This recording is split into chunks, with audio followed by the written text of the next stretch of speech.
Salam Kamir, kekaguman ilahi mengarah pada iman dan rahmat. Saudara-saudari yang terkasih, ini salah satu barang kalau kita sedang ada bencana, kalau kita sedang ada masalah penderitaan, maka orang pada mencari ini. Sembako, beras, gula, dan seterusnya.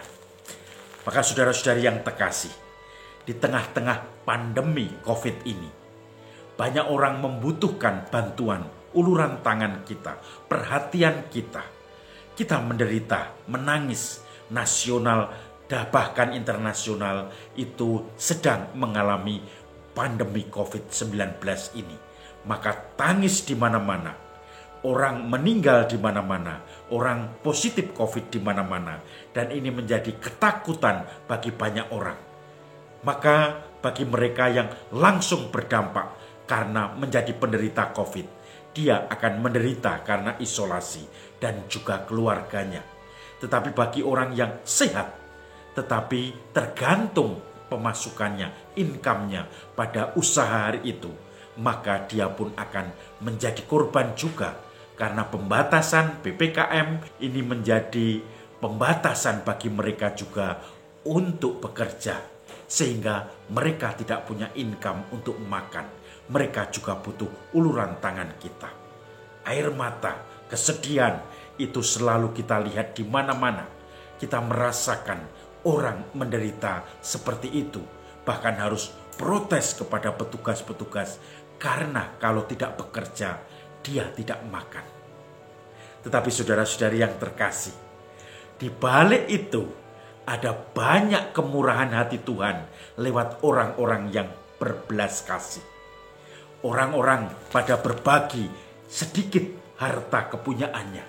Orang-orang berbagi dengan perhatian, pertolongan, sapaan dalam masa-masa COVID di mana isolasi menjadi momok yang menakutkan. Orang tidak bisa menyapa, tetapi kita juga bisa menyapa dengan HP, dengan media komunikasi. Dan ini kadang-kadang orang menjadi langka untuk menyapa orang lain. Kita yang menderita butuh sapaan itu. Maka di tengah-tengah kekeringan itu muncul embun yang menyegarkan ketika ada sapaan, ketika ada bantuan, ketika ada uluran tangan dari orang-orang di sekitar kita. Maka banyak orang juga bersyukur, memuji karena ternyata Tuhan memakai tangan-tangan banyak orang untuk berbagi, untuk memperhatikan orang lain. Dan juga untuk menyediakan ini kebutuhan sehari-hari bagi orang yang tidak bisa mendapatkannya. Saudara-saudari yang terkasih, Injil hari ini berbicara tentang berjaga-jaga. Yesus mengatakan kepada pengikutnya, "Hendaklah kamu berjaga-jaga, sebab kita tidak tahu kapan pencuri akan datang." Kalau tuan rumah tahu pencuri akan datang, dia akan memperkuat pertahanan rumahnya supaya tidak dibobol pencuri. Dan juga orang-orang atau hamba-hamba yang ketika tuannya pulang didapati berjaga-jaga, maka hamba itu berbahagia, hamba itu akan mendapatkan berkat. Tetapi ketika hamba itu merasa tuanku tidak pulang-pulang, maka saya akan enak-enak saja. Saya akan pukuli hamba-hamba yang lain, akan saya kuasai hartanya. Maka di situ hamba pulang dan akan menghukum hamba yang jahat itu. Maka saudara-saudari yang terkasih, berjaga-jaga menjadi sesuatu yang sangat penting bagi kita. Berjaga-jaga. Lalu apa? Bagaimana cara berjaga-jaga? Orang berjaga-jaga, vigilant. Orang merasa bahwa dia dipakai sebagai alat Tuhan. Instrumentum conjunctum cum Deo. Alat yang melekat di tangan Tuhan untuk menjadi perpanjangan kasih-Nya. Walaupun hanya sederhana, mungkin membantu menyalurkan berkat bagi orang-orang di sekitar. Menyapa, dan akhirnya disitulah Tuhan akan bekerja. Orang akan tersapa. Orang akan diberi kekuatan. Orang akan merasakan diwongke, dan disitulah kita akan menjadi alat Tuhan. Vigilant, berjaga-jaga. Saudara-saudari yang terkasih, tahun 2000 saya bertugas di Timor Leste dan Atambua di perbatasan. Ketika di Atambua penuh dengan pengungsi orang-orang Timor Leste, saya bekerja ditugaskan di Jesuit Refugee Service, yaitu penanganan pengungsi-pengungsi. Di tim kami ada beberapa awam dan suster, dan saya merasa senang karena banyak suster-suster ahli di bidangnya, yaitu kesehatan, penanganan gizi untuk para pengungsi, dan juga anak-anak pendidikan, yaitu untuk sekolah-sekolah camp. Maka saudara-saudari yang terkasih, saya senang dengan salah satu suster.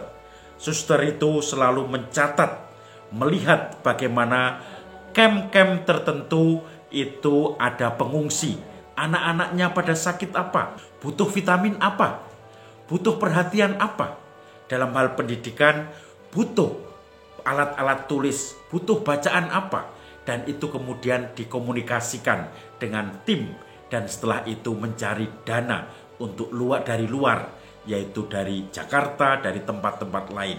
Tetapi JRS sendiri, Jesuit Refugee Service, selalu memenuhi kebutuhan itu.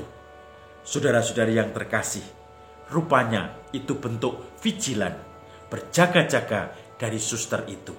Dia selalu memasang mata, memasang telinga, memasang perasaan, merasang seluruh inderanya untuk melihat mereka yang diberikan tanggung jawab kepada suster itu, yaitu para pengungsi. Apa yang menjadi kebutuhannya dalam hal kesehatan, dalam hal pendidikan, dalam hal gizi, berapa orang yang sakit, setelah diberi obat bagaimana perkembangannya, semuanya dicatat rapi, dan itu merupakan bentuk berjaga-jaga. Karena setiap orang yang selalu membuka diri untuk uluran tangan Tuhan, untuk menjadi alat-alat perpanjangan tangan Tuhan, instrumentum conjunctum cum Deo, alat yang melekat di tangan Tuhan, maka dia sudah melaksanakan berjaga-jaga. Karena begitu melihat penderitaan orang di sekitarnya, teriak-teriak mereka minta tolong, walaupun tidak terekspresikan, yaitu dalam hati, maka orang itu akan nangkap dan dengan cepat, dengan sikap untuk menanggapi dan memberikan pertolongan, bantuan, perhatian kepada orang-orang di sekitarnya. Maka saudara-saudari yang terkasih, salam kamir, kekaguman ilahi mengarah pada iman dan rahmat.